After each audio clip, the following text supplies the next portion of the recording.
No road is long with good company. No road is long with good kausap. Pag masarap ang kasama, masarap ang kausap, ang mahabang oras ay umiiksi. Ang mahirap na sitwasyon ay dumadali. Dito sa quarantine, maraming opportunities mag-usap. Pakikipag-usap is also a ministry. Therapy, pleasure. Kaya dapat tayo ay mabuting kausap. At yan ang pamagat ng ating pag-aaral ngayon para maging blessing tayo sa ating kapwa at tayo man ay mabless pagka ang mga tao ay masaya at natutuwa sa atin, ang mabuting kausap. Suriin natin ang ating sarili, ang ating mga kasama, kung paano tayo lahat pwede mag-improve. Because the room for improvement, sabi nga, is the biggest room in the world. Ang mabuting kausap, nakikinig. Good listener. Job 21:3, bear with me while I speak, and after I have spoken, mock on. Ito kasi si Job, maraming nangyaring hirap sa kanyang buhay, tapos yung mga kaibigan niyang dumating para siya damayan, ay actually sinisisi siya. At hindi siya makapagtapos ng kanyang sinasabi, sinisingitan, inuunahan siya para sabihin siya siguro may kasalanan, kaya nagkaganyan-ganyan ang kanyang buhay. So sabi niya, bear with me while I speak, patapusin niyo muna ako, makinig muna kayo. Ecclesiastes 3:7, there's a time to be silent and a time to speak. Speech is silver, silence is gold. Kung mahalaga ang pagsasalita, madalas mas mahalaga ang pananahimik at pakikinig na mabuti. It is good to speak, but it is better to listen. Because when we listen, we learn. Lumalawak ang ating pananaw, lumalalim ang ating runong, at gumaganda ang ating behavior, maging ang ating pagkatao. Ang mabuting kausap, hindi sumisingit para pangunahan ang nagsasalita. Yung iba naman, nagsasalita ka pa, tatapusin na nila yung sentence mo for you. Meron ka sanang sasabihin na medyo may climax, may konting surprise, uunahan ka na agad nung mga nakakaalam na ng sagot o nung nakakaalam na sasabihin mo. May mga sumisingit para lang patunayang alam na niya ang sasabihin pa lang ng nagsasalita. Wala namang natutuwa sa ganong sumisingit kasi naiinis pa nga sa'yo yung siningitan mo at kuminsan napepreskuhan pa sa'yo yung mga nakikinig. Philippians 2:4, let each of you look not only to his own interests, look not only to his own itch to speak, but also to the interests of others to speak. In-apply natin sa speaking yung verse. Huwag lang yung gusto mo ang sundin mo. Huwag lang yung katinang yung dila. Huwag lang yung inip mo na tuloy, you will finish the sentence that other people are trying to finish. Tuloy, ipipreempt natin ang gusto nilang sabihin, uunahan pa natin sila. No. Hindi yan quality ng masarap kausap. Ang mabuting kausap, hindi pasikat. Hindi yung lagi mo sinasapawan ang sinasabi ng kapwa, dinadaig, tinatalo. Bigyan mo na siya ng moment na siya yung maging star. Bigyan mo na siya ng kanyang 5 moments or 5 seconds of fame. Huwag agawin agad yung limelight sa kanya. Proverbs 14:3, a fool's mouth lashes out with pride. Ang hangal daw ay mayabang, mapagmataas, mapagmalaki, at sino naman ang matutuwa sa ganong tao? Kaya isang kahangalan nga yung ganyan Pero kung talagang matalino ang isang tao, malalaman niyang hindi siya dapat ganon. Kasi walang matutuwa sa kanya. At saka, unkind to others. To steal the limelight from them kung sila yung may performance. Sila yung nagsasalita, aagawan natin sila ng audience, aagawan natin sila ng magagandang lines. Psalm 17:10, they close up their callous hearts, and their mouths speak with arrogance. Ganyan din yung mga ungodly. Matitigas ang puso, mabibilis, magsasalita ang kanilang mga matatalim na dila. Ang mabuting kausap, hindi judgmental. Hindi yung sa facial expression mo pa lang, dinidiscourage mo na yung tao magpatuloy magsalita. o kaya nagpapakita tayo ng pagkagulat o pagkagalit to discourage them from speaking. O kaya binibigyan agad natin ng moral value yung sinasabi nila, kahit yung moral value na yun ay very personal lang to us at hindi naman siguro laging yun ang universal moral correctness na meron lang tayong bias about our morality, about our self-righteousness at ini-impose natin yun sa iba. Tulad ng mga kaibigan ni Job. Ang daming nangyari sa buhay ni Job na napakahirap, pero yun ay pagsubok, hindi parusa dahil meron siyang maling ginawa. Pero yung mga kaibigan niya na dumating pa daw para makiramay, hindi nagtagal, naninisi na sa kanya. Ipinagpipilitan na nila na si Job siguro may kasalanan, kaya dumating sa kanya ang maraming hirap. Job 16:4, I also could speak like you, if you were in my place. I could make fine speeches against you and shake my head at you. Sabi ni Job, oo, siguro nga kung nagkapalit tayo ng lugar, ako rin magsasalita ng mga pangit na sinasabi nyo sa akin. Masasabi ko rin yun sa inyo kung nagkapalit tayo ng lugar. Pwede rin magpailing-iling pa ako sa parang kumbaga ay pagkainis o hindi paniniwala sa sinasabi ko, gawin nyo yan. Pwede ko rin gawin sa inyo yan. Kasi talaga namang napakahirap ng pinagdaanan. Pero sana, huwag nyo nang dagdagan pa. Hayaan nyo na lang kung magsalita. Hayaan nyo kung makapaglabas ng aking dinidibdib, ng aking hinaing, ng aking sama ng loob, ng aking lungkot. Huwag nyo na akong daigin pa sa pagsasalita. Pwede ba ako na lang magsalita? Total, ako naman itong nahihirapan. Ako yung merong dapat ihinga. Matthew 7:1, do not judge, or you too will be judged. Pag may kausap tayo, huwag tayo agad bumubuo sa loob ng isip natin ng judgment tungkol sa kanya. Huwag tayong hindi pa siya tapos magsalita ay meron tayong nabuong hatol against that person who is speaking. Maging maluwag ang hininga ng kapwa sa pagsasalita, bigyan natin ng space. At bigyan natin siya ng, at the very least, benefit of the doubt. Huwag tayong agad-agad manghusga, agad-agad pigilin siya sa kanyang pagsasalita, agad-agad na daigin siya at tayo magsasalita. Ang mabuting kausap, hindi domineering. Hindi naguutos o nagpipilit ng point of view niya. Pag kami nagtatanong, bibigyan natin ng sagot, pero sagot lang natin yun. Hindi niya kailangang sundin yung sinabi natin. Binigyan lang natin siya ng isang choice among many choices available sa kanya. James 3:17, but the wisdom that comes from heaven is first of all pure. Then, peace-loving, considerate, submissive, full of mercy and good fruit, impartial and sincere.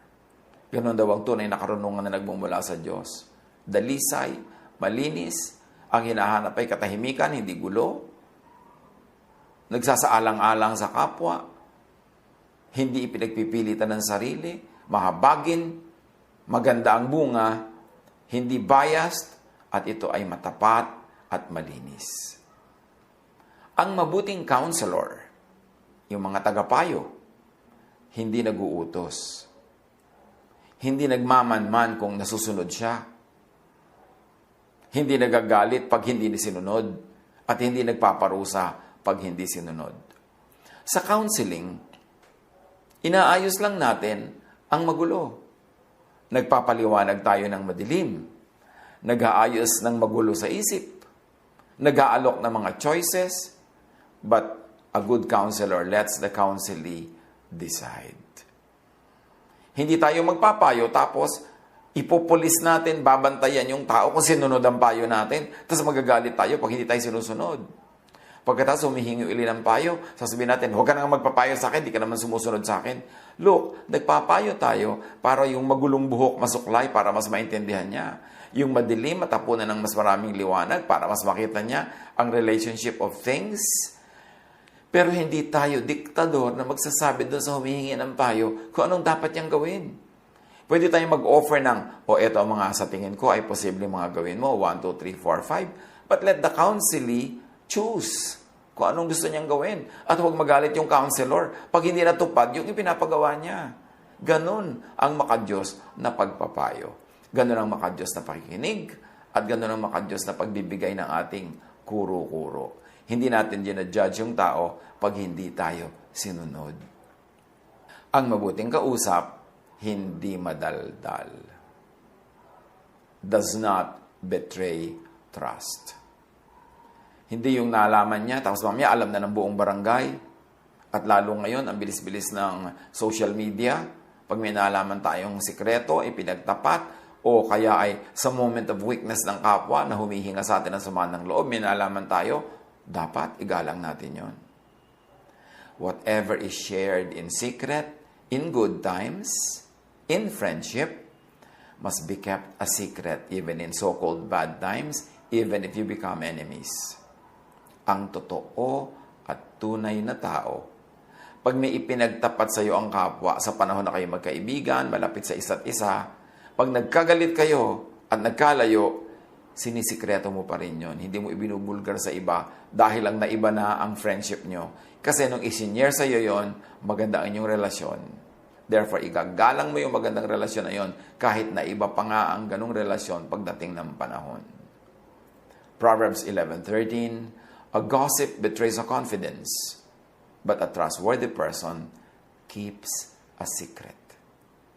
Secret niya nung friends kayo, ngayon hindi na kayo friends, igalang mo yung friendship na yon kahit natapos na o kahit na iba, keep it still as a secret.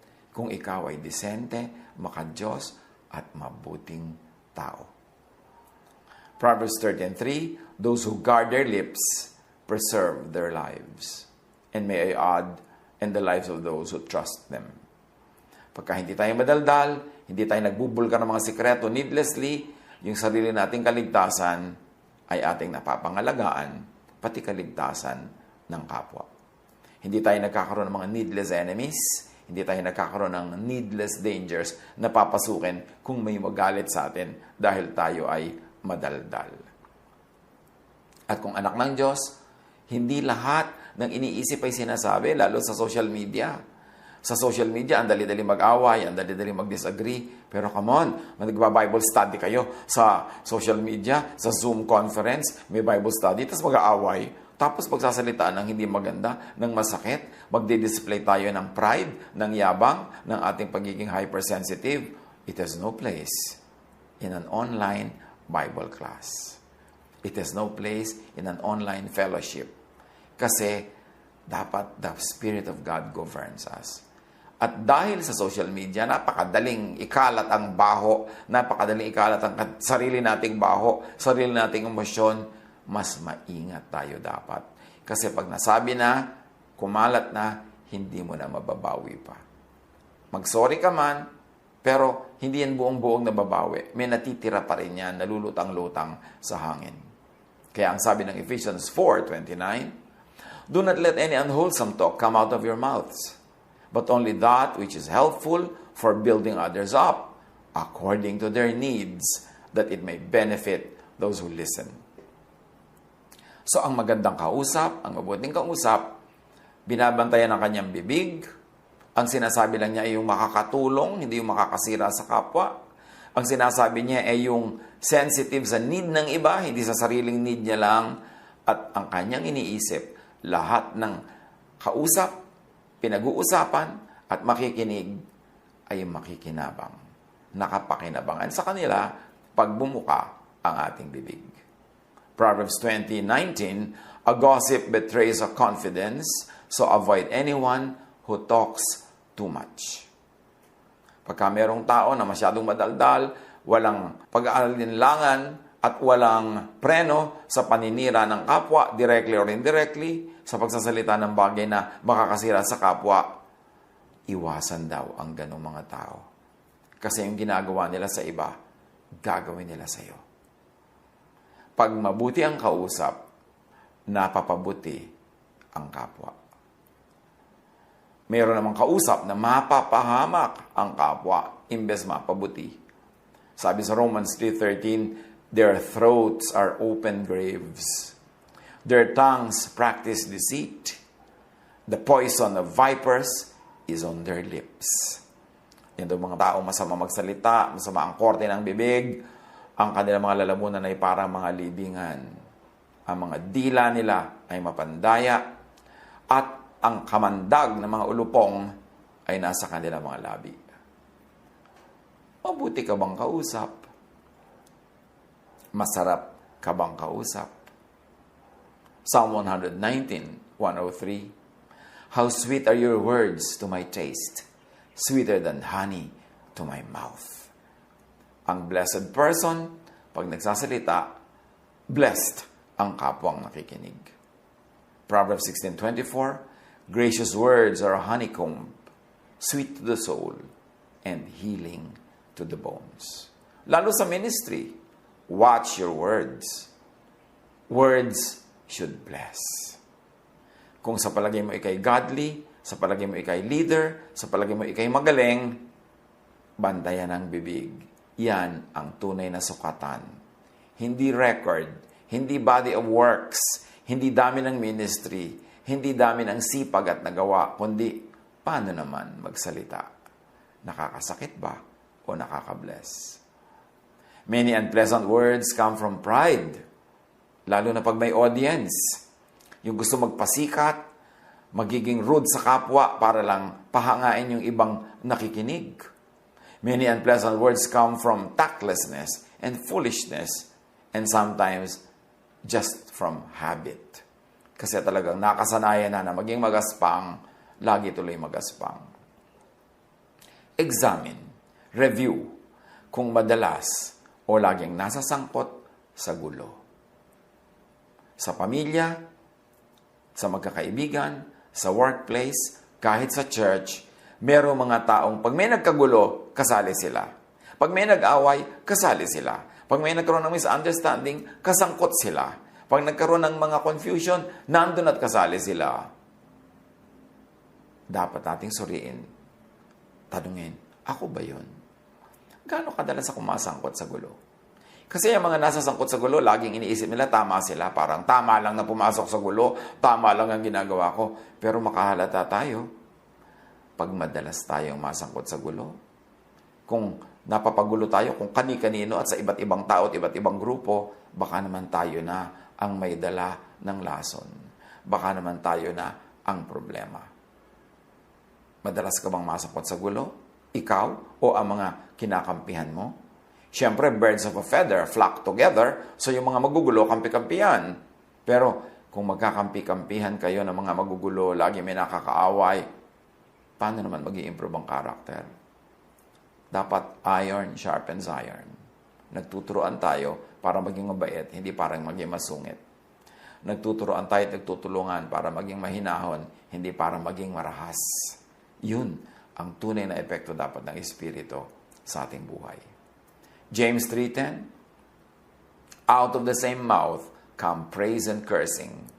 My brothers and sisters, this should not be. Proverbs 12:18, the words of the reckless pierce like swords. Kung nakakasakit ang ating salita, nasaan ang kabutihan? Nasaan ang kabaitan? Nasaan ang pagiging makadiyos? Kahit pa nga sa palagay natin, tayo may katwiran, tama tayo, pero yung korte ng salita natin nakakasugat, nakakadugo sa kapwa, hindi mali na rin tayo nun. Proverbs 18:21, the tongue is the power of life and death, and those who love it will eat its fruit. Nakakamatay, nakakabuhay, nakakapanghina, nakakapagpalakas ang ating dila. Gamitin ang tama. Proverbs 15:4, the soothing tongue is a tree of life, but a perverse tongue crushes the spirit. Pag tayo ba'y nagsasalita ay nabe-bless ang kapwa, nagiging blessing tayo, o nagiging curse, nagiging sumpa? Ang masarap kausap, winner. Namamahal ka, gusto ka pang kausapin uli, hindi ka tinatalikuran, at hindi ka iiwasan sa mga darating na panahon. Pero ang masakit kausap, loser. Nawawala ang pag-ibig sa'yo ng tao, nawawala ang kanilang friendship, nagkakaroon ka ng kaaway. Do not win an argument, but lose a friend. But lose dignity, or lose God's approval. Yang lagi nagsisikap na siya ang manalo sa argumento, mas malakas ang boses, merong final say and last say, kadalasan niya nang nawawala ng mga kaibigan. Nilalayuan, ng mga taong dati sana ay malapit sa kanila.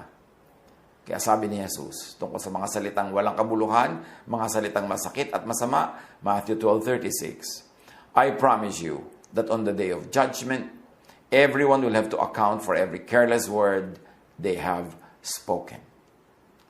Pananagutan natin, ipagsusulit ang bawat salitang namutawi sa ating labi na walang kwenta, walang katuturan, o walang kabutihan. Do not win an argument, but lose love, lose respect. Kung bubuka ang bibig, win na lang, wag na sa lose. Colossians 4:6, let your conversation be always full of grace, seasoned with salt, so that you may know how to answer everyone.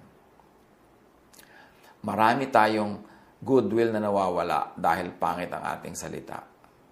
Maraming pag-ibig, maraming pagkakaibigan, maraming blessing na sasayang, sinisira ng matalim na dila. Pero marami ring pag-ibig, maraming friendships, maraming blessing ang pwedeng akitin ng mabuting pananalita. Suriin natin. Pagka mayroong nagsasalita sa harap natin na pangit magsalita, pwede naman tayong manahimik lang at sa ekspresyon ng mukha natin, sila na ang bahalang bumasa na ikinalulungkot natin ang kanilang mga sinasabi. Suriin ang sarili. Ang words pwedeng weapon to hurt others, pero pwede rin itong parang napakabangong bulaklak para maging blessing sa iba at magsimula ng magagandang mga samahan. Watch your words. Maging maganda at mabuting kausap. It's only a matter of choice. It's a matter of discipline, and it's a matter of decision. Magbulay-bulay tayo. Suriin ang ating mga sarili. God bless us all.